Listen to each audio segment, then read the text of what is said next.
ನಮಸ್ಕಾರ ರೀ ಎಲ್ಲರಿಗೂ. ಮೊದಲನೇದಾಗಿ ಎಲ್ಲರಿಗೂ ಶ್ರಾವಣ ಮಾಸದ ಹಾರ್ದಿಕ ಶುಭಾಶಯಗಳು. ನಾನಿವತ್ತು ವರಮಹಾಲಕ್ಷ್ಮಿ ಹಬ್ಬಕ್ಕೆ 9 ಥರದ ನೈವೇದ್ಯಗಳನ್ನು ಮಾಡ್ತಾಯಿದ್ದೀನಿ. ಎಲ್ಲ ನೈವೇದ್ಯನೂ ಮಾಡಬೇಕಂತ ಏನಿಲ್ಲ, ನಿಮ್ಗೆ ಯಾವ್ದು ಈಸಿ ಆಗುತ್ತೆ ಹಾಗೆ ಯಾವುದು ಬೇಗನೆ ಆಗುತ್ತೆ ಅದನ್ನು ಮಾಡ್ಕೋಬೋದು. ಇವಳೇನಪ್ಪ 9 ನೈವೇದ್ಯನ ಮಾಡಬೇಕು ಅಂತ ಏನಿರೋದಿಲ್ಲ. ಇವಾಗ ಹೇಗೆ ಮಾಡೋದಂತ ತೋರಿಸ್ತಾ ಇದ್ದೀನಿ. ತುಂಬ ಅಂದರೆ ತುಂಬ ಸಿಂಪಲ್ಲಾಗಿದೆ, ಈಸಿಯಾಗಿ ಮಾಡ್ಕೋಬೋದು. ಹಾಗೆ ನಾನು ಈ ನೈವೇದ್ಯದಲ್ಲಿ ಈರುಳ್ಳಿ ಮತ್ತು ಬೆಳ್ಳುಳ್ಳಿನ ಯೂಸ್ ಮಾಡಿಲ್ಲ. ಈರುಳ್ಳಿ ಮತ್ತು ಬೆಳ್ಳುಳ್ಳಿನ ಯೂಸ್ ಮಾಡದೆ ಸಾತ್ವಿಕ ಆಹಾರವನ್ನು ಇಲ್ಲಿ ಮಾಡಿ ತೋರಿಸ್ತಾ ಇದ್ದೀನಿ. ನಿಮ್ಗೆ ಯಾವ್ದು ಈಸಿ ಅನಿಸುತ್ತೆ ಅದನ್ನು ಮಾಡ್ಕೊಳ್ಳಿ. ಎಲ್ರದ್ದು ಹಬ್ಬದ ಪ್ರಿಪ್ರೇಷನ್ ಯಾವ ಥರ ಇದೆ ಅಂತ ಹೇಳ್ರಿ, ನಂಗೆ ಕಮೆಂಟ್ ಮಾಡಿರಿ. ಹಂಗೆ ನಿಮ್ಗೆ ಯಾವ ರೆಸಿಪಿ ಇಷ್ಟ ಆಯ್ತು ಅಂಥೇಳಿ ಅದನ್ನು ಸಹಿತ ನನಗೆ ಕಮೆಂಟ್ ಬಾಕ್ಸ್ನಲ್ಲಿ ತಿಳಿಸ್ರಿ. ಮೊದಲನೇದಾಗಿ ಎಲ್ಲರಿಗೂ ವರಮಹಾಲಕ್ಷ್ಮಿ ಹಬ್ಬದ ಹಾರ್ದಿಕ ಶುಭಾಶಯಗಳು. ಇವಾಗ ನಾನು ಒಂದೊಂದಾಗಿ ತೋರಿಸ್ತಾ ಇದ್ದೀನಿ. ಇವಾಗ ಮೊದಲನೇದಾಗಿ ನಾನು ಕಡಲೆಕಾಳು ಉಸಳಿನ ಹೆಂಗೆ ಮಾಡೋದು ಅಂತೇಳಿ ತೋರಿಸ್ತಾನೆ ರೀ. ನಾನು ಕಡಲೆಕಾಳನ್ನು ರಾತ್ರಿನ ನೆನೆ ಹಾಕ್ಕೊಂಡಿದ್ದೀನಿ ರೀ. ರಾತ್ರಿ ನೆನೆ ಹಾಕ್ಕೊಂಡು ಬೆಳಿಗ್ಗೆ ಎದ್ದ ನೀರನ್ನು ಪೂರ್ತಿಯಾಗಿ ಸಪ್ರೇಟ್ ಮಾಡ್ಕೊಂಡು ಕುಕ್ಕರ್ನಲ್ಲಿ ಸ್ವಲ್ಪ ನೀರನ್ನು ಬೇಯೋಕ್ಕೆ ಹಾಕ್ಕೊಂಡು ಅದನ್ನು ಪೂರ್ತಿಯಾಗಿ ಕಾಳು ಬೇಯಬೇಕು ರೀ. ಅಲ್ಲಿವರೆಗೂ ಒಂದು 2ರಿಂದ 3 ವಿಸಿಲಷ್ಟು ಕುಗ್ಗಿಸ್ಕೋಬೇಕು. ಇವಾಗ ಕೂಗಿದೆ. ಇವಾಗ ಮುಚ್ಚಳನ ಓಪನ್ ಮಾಡ್ತಾಯಿದ್ದೀನಿ ರೀ.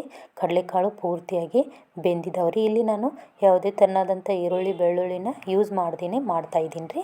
ಇವಾಗ ನಾನು ಅದಕ್ಕೆ ಮಸಾಲೆನ ರುಬ್ಕೊಳತ್ತೀನಿ ರೀ. ಇಲ್ಲಿ 4 ಮೆಣಸಿನ್ಕಾಯಿನ ತೊಗೊಂಡೇನಿ ರೀ. ಸ್ವಲ್ಪ ಕೊತ್ತಂಬರಿ ತೊಗೊಂಡಿದ್ದೀನಿ, ಹಾಗೆ ಸ್ವಲ್ಪ ಹಸಿ ಶುಂಠಿ, ಹಾಗೆ ಸ್ವಲ್ಪ ಕೊಬ್ಬರಿ ಚೂರನ್ನು ತೊಗೊಂಡಿದ್ದೀನಿ. ಹಸಿ ಕೊಬ್ಬರಿ ಚೂರನ್ನು ತೊಗೊಂಡಿದ್ದೀನಿ. ಹಸಿ ಕೊಬ್ಬರಿ ಇಲ್ಲಾಂದ್ರೂ ಒಣ ಕೊಬ್ಬರಿ ಸಹಿತ ಯೂಸ್ ಮಾಡ್ಕೋಬೋದು. ಪೂರ್ತಿ ತರಿಯಾಗಿ ರುಬ್ಕೊಂಡಿದ್ದೀನಿ ರೀ. ಪೂರ್ತಿ ನೈಸಾಗಿ ಏನು ರುಬ್ಕೊಳಕ್ಕೆ ಹೋಗಬೇಡ್ರಿ. ಇವಾಗ ಒಗ್ಗರಣೆ ಹಾಕ್ಕೊಂಡು ಬರ್ರಿ. ಸ್ವಲ್ಪ ಎಣ್ಣೆನ ತೊಗೊಂಡಿದ್ದೀನಿ ರೀ. ಎಣ್ಣೆ ಹಾಕ್ಕೊಂಡು ಆಮೇಲೆ ಅದಕ್ಕೆ ಸ್ವಲ್ಪ ಸಾಸಿವೆ ಹಾಗೆ ಸ್ವಲ್ಪ ಜೀರಿಗೆನ ತೊಗೊಂಡಿದ್ದೀನಿ ರೀ. ಇಲ್ಲಿ 2 ಒಣ ಮೆಣಸಿನ್ಕಾಯಿನ ಯೂಸ್ ಮಾಡ್ಕೋತಾ ಇದ್ದೀನಿ. ಒಣ ಮೆಣಸಿನ್ಕಾಯಿ ಸ್ಕಿಪ್ ಮಾಡಿ ನೀವು ಬೇಕಿದ್ರೆ ಹಸಿ ಮೆಣಸಿನ್ಕಾಯಿನ ಯೂಸ್ ಮಾಡ್ಕೋಬೋದು. ನಾನು ಆಲ್ರೆಡಿ ರುಬ್ಬುವಾಗ ಹಸಿ ಮೆಣಸಿನ್ಕಾಯಿ ಹಾಕ್ಕೊಂಡೇನಿ ರೀ, ಅದಕ್ಕೋಸ್ಕರ. ಇವಾಗ ರುಬ್ಬಿರುವಂಥ ಪೇಸ್ಟನ್ನು ಒಗ್ಗರಣೆಯಲ್ಲಿ ಹಾಕಿ ಸ್ವಲ್ಪ ಹಸಿ ವಾಸನೆ ಹೋಗ್ಬೇಕು ರೀ, ಅಲ್ಲಿವರೆಗೂ ಮಿಕ್ಸ್ ಮಾಡ್ಕೋಬೇಕು ರೀ. ಪೂರ್ತಿಯಾಗಿ ಹಸಿ ವಾಸನೆ ಹೋಗೋವರೆಗೂ ಅದನ್ನು ಹುರ್ಕೊಳ್ರಿ. ನೀವು ಮಸಾಲೆನ ಯಾವ ಕ್ವಾಂಟಿಟಿಯಲ್ಲಿ ತೊಗೋತೀರಿ ಅದ್ರ ಮೇಲೆ ಮಸಾಲೆನ ಹಾಕ್ಕೋಬೇಕು ಆಗ್ತದೆ ರೀ.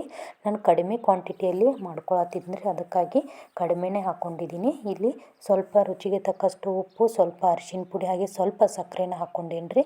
ಹಂಗೆ ಬೇಯಿಸ್ಕೊಂಡಿರುವಂಥ ಕಡಲೆಕಾಳನ್ನು ಎಲ್ಲನೂ ಮಿಕ್ಸ್ ಮಾಡ್ಕೊಂಡು ನಮಗೆ ಅದು ಮಸಾಲೆ ಮತ್ತು ಕಡಲೆಕಾಳು ಚೆನ್ನಾಗಿ ಬೇಯಬೇಕು ರೀ. ಅಲ್ಲಿವರೆಗೂ 3ರಿಂದ 4 ನಿಮಿಷದಷ್ಟು ಈ ಥರನಾಗಿ ಬಾಡಿಸ್ಕೊಂಡ್ರೆ ಆಯ್ತು ರೀ. ಯಾಕಂದ್ರೆ ಆಲ್ರೆಡಿ ಕಡಲೆಕಾಳು ಕುದ್ದಿರ್ತಾವೆ ರೀ, ಅದಕ್ಕಾಗಿ. ಇವಾಗ ನೋಡಿರಿ, ನಮಗೆ ಮೊದಲನೇ ನೈವೇದ್ಯ ಕಡಲೆಕಾಳು ಉಸಳಿ ರೆಡಿ ಆಯ್ತು ರೀ. ಇವಾಗ 2ನೇ ನೈವೇದ್ಯನ ತೋರ್ಸತ್ತೀನಿ ರೀ. ಅದು ಹೆಸರು ಕಾಳು ಉಸಳಿ. ಅದಕ್ಕೂ ಸೇಮ್ ಮಸಾಲೆನ ರುಬ್ಕೋಬೇಕಾಗುತ್ತೆ ರೀ. ಹಸಿ ಮೆಣಸಿನ್ಕಾಯಿ 4, ಕೊತ್ತಂಬರಿ, ಸ್ವಲ್ಪ ಹಸಿ ಶುಂಠಿ, ಹಾಗೆ ಹಸಿ ಕೊಬ್ಬರಿನ ಎಲ್ಲನೂ ತರಿಯಾಗಿ ರುಬ್ಕೋಬೇಕು ರೀ.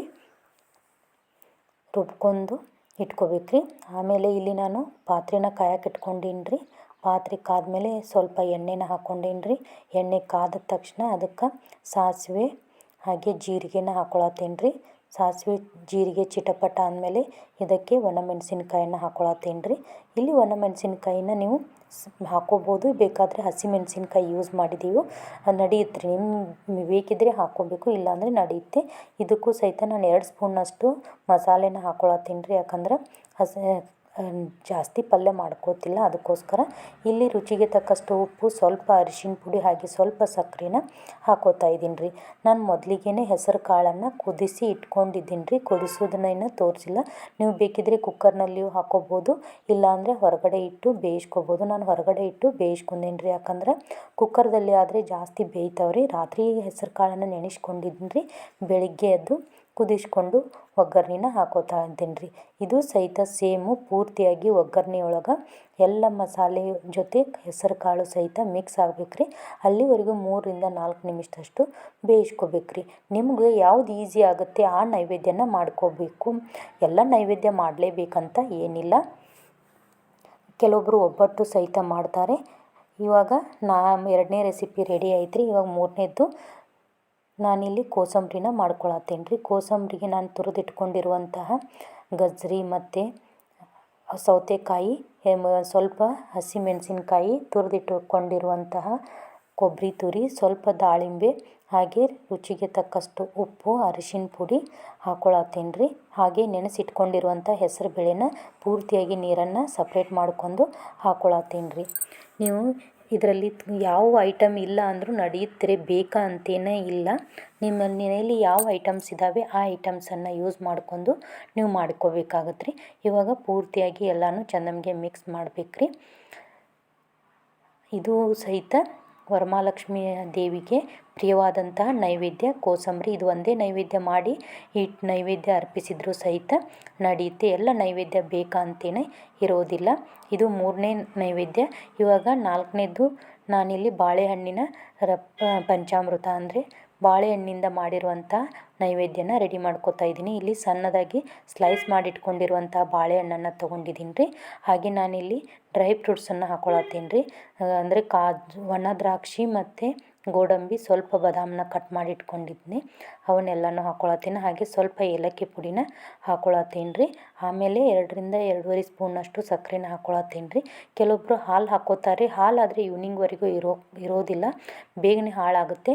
ನೀವು ಬೇಕಿದ್ದರೆ ನೈವೇದ್ಯ ಇಡೋ ಟೈಮ್ನಲ್ಲಿ ಹಾಲನ್ನು ಸಹಿತ ಹಾಕ್ಕೋಬೋದು. ಇದು 4ನೇ ರೆಸಿಪಿ ನೋಡಿರಿ. ವರಮಹಾಲಕ್ಷ್ಮಿಗೆ ಬಾಳೆಹಣ್ಣಿನಿಂದ ಮಾಡಿರುವಂಥ ಪ್ರಸಾದ ತುಂಬ ಇಷ್ಟ. ಇದು ಸಹಿತ ನೀವು ಇದು ಒಂದೇ ಮಾಡಿ ನೈವೇದ್ಯ ಅರ್ಪಿಸಿದರೂ ಸಹಿತ ನಡೆಯುತ್ತೆ. ಇದು 4ನೇ ನೈವೇದ್ಯ ಆಗಿದೆ. ನಿಮಗೆ ಇದರಲ್ಲಿ ಯಾವ ನೈವೇದ್ಯ ಇಷ್ಟ ಆಯಿತು ಅಂತ ನನಗೆ ಕಮೆಂಟ್ ಬಾಕ್ಸ್ನಲ್ಲಿ ತಿಳಿಸ್ರಿ. ಇವಾಗ ನಾನು 5ನೇ ನೈವೇದ್ಯ ಮಾಡ್ತಾಯಿದ್ದೀನಿ ರೀ. ಹೆಸರು ಬೇಳೆ ಪಾಯಸನ.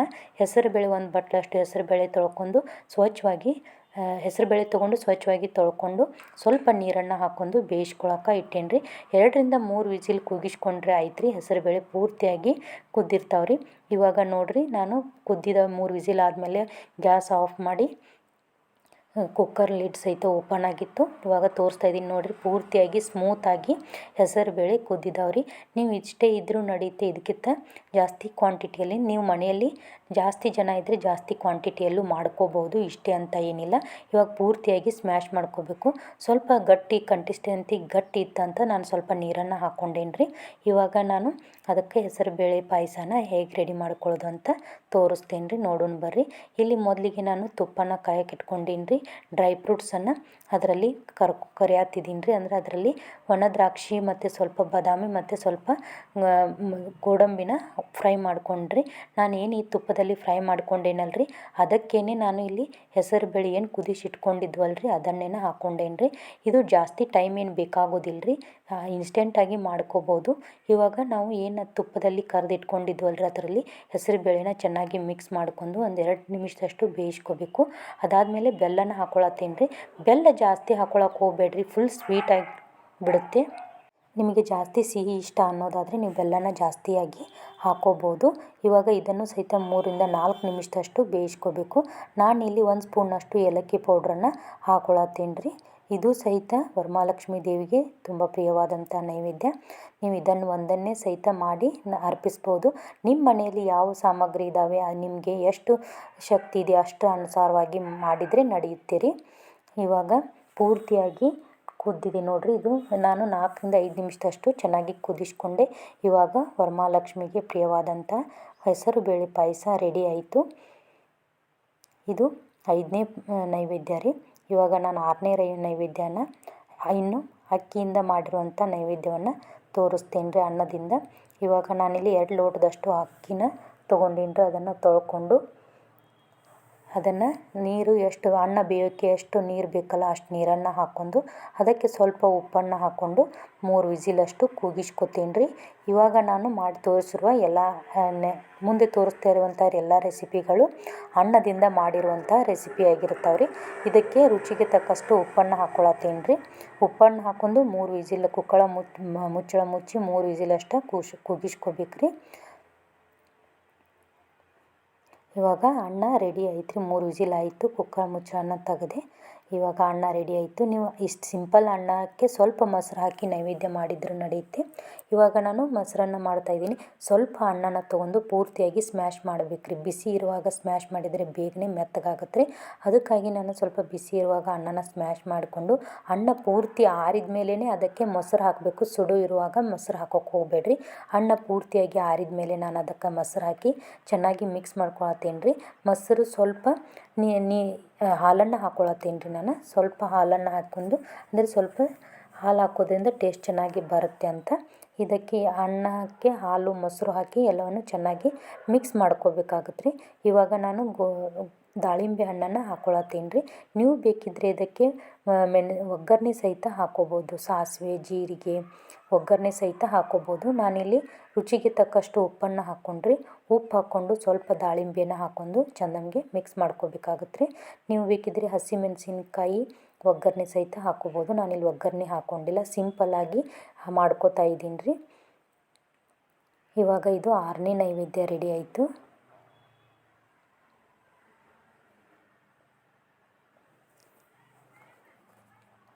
ನಾನು ಮಾಡಿ ತೋರಿಸಿರುವ ರೆಸಿಪಿಯಲ್ಲಿ ನಿಮಗೆ ಯಾವ ರೆಸಿಪಿ ಇಷ್ಟ ಆಯಿತು ಅಂತ ನನಗೆ ಕಮೆಂಟ್ ಬಾಕ್ಸ್ನಲ್ಲಿ ತಿಳಿಸ್ರಿ.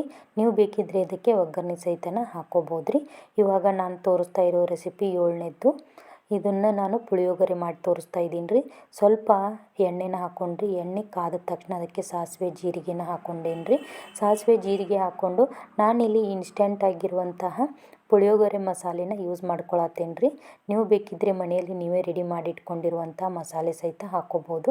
ಇದಕ್ಕೆ ನೀವು ಶೇಂಗಾ ಕಾಳು ಒಗ್ಗರಣೆ ಅಂದರೆ ಮೆಣಸಿನ್ಕಾಯನ್ನು ಸಹಿತ ಹಾಕ್ಕೋಬೋದು. ನಾನಿಲ್ಲಿ 1 ಬಟ್ಲಷ್ಟು ಅನ್ನನ ತೊಗೊಂಡೇನಿ ರೀ. ಜಾಸ್ತಿ ಮಾಡ್ಕೋತಾ ಇಲ್ಲ, ನಾನು ಸ್ವಲ್ಪನೇ ನೈವೇದ್ಯವನ್ನು ಮಾಡಿ ತೋರಿಸ್ತಾ ಇದ್ದೀನಿ ರೀ. ಇದಕ್ಕೆ ಸ್ವಲ್ಪ ಅನ್ನನ ಹಾಕಿ ಎಲ್ಲ ಒಗ್ಗರಣೆ ಒಳಗೆ ಚೆನ್ನಾಗಿ ಮಿಕ್ಸ್ ಆಗಬೇಕು ರೀ. 2ರಿಂದ 3 ನಿಮಿಷದಷ್ಟು ಎಲ್ಲನೂ ಚೆನ್ನಾಗಿ ಮಿಕ್ಸ್ ಮಾಡ್ಕೊಂಡ್ರೆ ನಮಗೆ 7ನೇ ನೈವೇದ್ಯ ರೆಡಿ ಆಯಿತು. ಪುಳಿಯೋಗರೆ ಇನ್ಸ್ಟೆಂಟಾಗಿ ಮಾಡ್ಕೋಬೋದು ಇದು ಸಹಿತ. ನೀವು ಪುಳಿಯೋಗರೆನ ಯಾವ ತೆರನಾಗಿ ಮಾಡ್ತೀರಾ ಅಂತ ಕಮೆಂಟ್ ಬಾಕ್ಸ್ನಲ್ಲಿ ತಿಳಿಸ್ರಿ. ಇವಾಗ ಎಲ್ಲನೂ ಚೆಂದಂಗೆ ಒಂದು ಸಾರಿ ಮಿಕ್ಸ್ ಮಾಡ್ಕೊಂಡು ಬಿಟ್ಟರೆ ನಮಗೆ 7ನೇ ನೈವೇದ್ಯ ರೆಡಿ ಆಯಿತು. ನಾವು ಯಾವುದೇ ನೈವೇದ್ಯ ಅಥವಾ ಪೂಜೆ ಏನೇ ಮಾಡಿದ್ರೂ ಭಕ್ತಿ ಭಾವ ಹಾಗೆ ಶ್ರದ್ಧೆಯಿಂದ ಮಾಡಿದರೆ ಅದಕ್ಕೆ ತಕ್ಕದಂಥ ಫಲ ಸಿಕ್ಕೇ ಸಿಗುತ್ತೆ. ಇವಾಗ 8ನೇ ನೈವೇದ್ಯ ನಿಂಬೆಹಣ್ಣಿನ ಚಿತ್ರಾನ್ನನ ಮಾಡ್ತಾಯಿದ್ದೀನಿ ರೀ. ಇದಕ್ಕೆ ಎಣ್ಣೆನ ಹಾಕ್ಕೊಂಡ್ರಿ. ಎಣ್ಣೆ ಕಾದ ತಕ್ಷಣ ಸ್ವಲ್ಪ ಶೇಂಗಾ ಕಾಳನ್ನು ಹಾಕ್ಕೊಂಡೇನಿ ರೀ.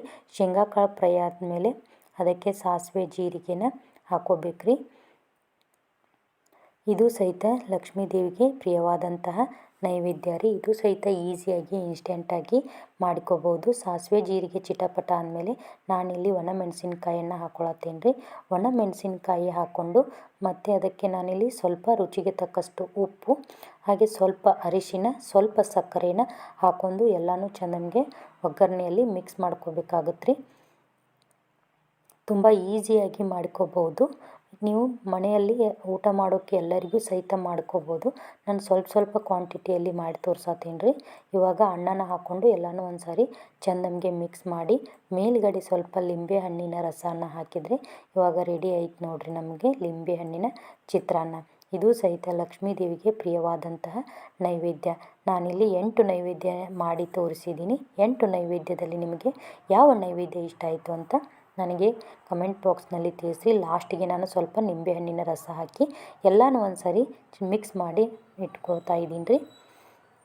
ಇವಾಗ ನಾನು ಇನ್ನು ಲಾಸ್ಟ್ ನೀವು ನೈವೇದ್ಯವನ್ನು ಮಾಡಿ ತೋರಿಸ್ತಾ ಇದ್ದೀನಿ ರೀ.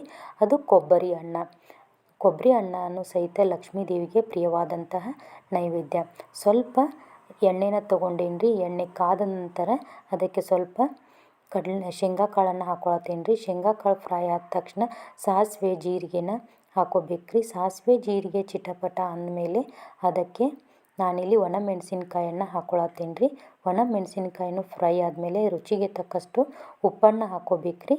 ಉಪ್ಪು ಹಾಕ್ಕೊಂಡ್ಮೇಲೆ ಸ್ವಲ್ಪ ಅರಿಶಿನ ಪುಡಿ ಹಾಗೆ ಸ್ವಲ್ಪ ಸಕ್ಕರೆ ಎಲ್ಲನೂ ಚೆನ್ನಾಗಿ ಒಗ್ಗರಣೆ ಒಳಗೆ ಒಂದು ಸಾರಿ ಮಿಕ್ಸ್ ಮಾಡ್ಕೊಂಡು ಮಾಡಿಟ್ಕೊಂಡಿರುವಂತಹ ಅನ್ನನ ಹಾಕಬೇಕು ರೀ. ಎಲ್ಲ ಬಿಸಿ ಇರುವಾಗಲೇ ಹಾಕೋಕೆ ಹೋಗಬೇಡ್ರಿ. ಪೂರ್ತಿಯಾಗಿ ಆರಿದ ಮೇಲೇ ಅನ್ನನ ಹಾಕ್ಕೊಳ್ರಿ. ಬಿಸಿ ಇರುವಾಗ ಹಾಕಿದರೆ ಪೂರ್ತಿಯಾಗಿ ಮೆತ್ತಗಾಗಿ ಬಿಡತ್ರಿ, ಅಷ್ಟೊಂದು ರುಚಿ ಅನಿಸೋದಿಲ್ಲ. ನಾನಿಲ್ಲಿ ಇಷ್ಟು ರೆಸಿಪಿ ತೋರಿಸಿದ್ದೀನಲ್ವ, ಪ್ರತಿಯೊಂದು ರೆಸಿಪಿಯಲ್ಲೂ ನಾನು ಈರುಳ್ಳಿ ಮತ್ತು ಬೆಳ್ಳುಳ್ಳಿನ ಯೂಸ್ ಮಾಡಿಲ್ಲ, ಯೂಸ್ ಮಾಡದೆ ಹಾಗೆ ಮಾಡಿ ತೋರಿಸಿದ್ದೀನಿ. ಹಾಗೆ ಕಡಲೆಬೇಳೆ ಒಬ್ಬಟ್ಟು ಸಹಿತ ಲಕ್ಷ್ಮೀ ದೇವಿಗೆ ಪ್ರಿಯವಾದಂಥ ನೈವೇದ್ಯ, ಅದನ್ನು ಸಹಿತ ನಾನು ಅಪ್ಲೋಡ್ ಮಾಡಿದ್ದೀನಿ. ಕಮೆಂಟ್ ಬಾಕ್ಸ್ನಲ್ಲಿ ಅದನ್ನು ವಿಡಿಯೋನ ಪಿನ್ ಮಾಡಿರ್ತೀನಿ, ಒಂದು ಸಾರಿ ಅದನ್ನು ಸಹಿತ ನೋಡಿ. ಇವಾಗ ಲಾಸ್ಟಿಗೆ ನಾನಿಲ್ಲಿ ಹುರಿದಿಟ್ಕೊಂಡಿರುವಂತಹ ಹಸಿ ಕೊಬ್ಬರಿನ ಹಾಕ್ಕೊಳತ್ತೀನಿ. ಹಸಿ ಕೊಬ್ಬರಿ ಇಲ್ಲ ಅಂತಂದರೂ ಒಣ ಕೊಬ್ಬರಿನ ಸಹಿತ ಯೂಸ್ ಮಾಡ್ಕೋಬೋದು. ಇದರಲ್ಲಿ ನಿಮಗೆ ಯಾವ ರೆಸಿಪಿ ಇಷ್ಟ ಆಯಿತು ಅಂತ ನನಗೆ ಕಮೆಂಟ್ ಬಾಕ್ಸ್ನಲ್ಲಿ ತಿಳಿಸ್ರಿ. ಇವಾಗ ನೋಡಿರಿ, ಒಂದೊಂದಾಗಿ ಸರ್ವ್ ಮಾಡಿ ತೋರಿಸ್ತಾ ಇದ್ದೀನಿ. ಮೊದಲನೇದಾಗಿ ಮೊಸರನ್ನ, ಎರಡನೇದಾಗಿ ಕೋಸಂಬರಿ, ಮೂರನೇದಾಗಿ ಬಾಳೆಹಣ್ಣಿನ ಮಸಾಲೆ, ಹಾಗೆ ನಾಲ್ಕನೇದು ಹೆಸರು ಕಾಳಿನ ಉಸುಳಿ, ಐದನೇದ್ದು ಕಡಲೆಕಾಳಿನ ಉಸುಳಿ, ಹಾಗೆ ಆರನೇದ್ದು ಹೆಸರುಬೇಳೆ ಪಾಯಸ. ಇವಾಗ ಕಡಲೆಕಾಳಿನ ಉಸುಳಿ, ಹಾಗೆ ನಾನಿಲ್ಲಿ ಕೊಬ್ಬರಿ ಅನ್ನನ ತೋರಿಸ್ತಾ ಇದ್ದೀನಿ. ಇವಾಗ ನಿಂಬೆಹಣ್ಣಿನ ಚಿತ್ರಾನ್ನ, ಲಾಸ್ಟಿಗೆ ಪುಳಿಯೋಗರೆ, ಹಾಗೆ ಬಾಳೆಹಣ್ಣಿನ ನೈವೇದ್ಯ. ಇವಿಷ್ಟು ರೆಸಿಪಿನ ತೋರಿಸಿದ್ದೀನಿ. ನಿಮ್ಗೆ ಯಾವ ರೆಸಿಪಿ ಇಷ್ಟ ಆಯಿತು ಅಂತ ಕಮೆಂಟ್ ಬಾಕ್ಸ್ನಲ್ಲಿ ತಿಳಿಸ್ರಿ. ಎಲ್ಲರಿಗೂ ವರಮಹಾಲಕ್ಷ್ಮಿ ಹಬ್ಬದ ಹಾರ್ದಿಕ ಶುಭಾಶಯಗಳು.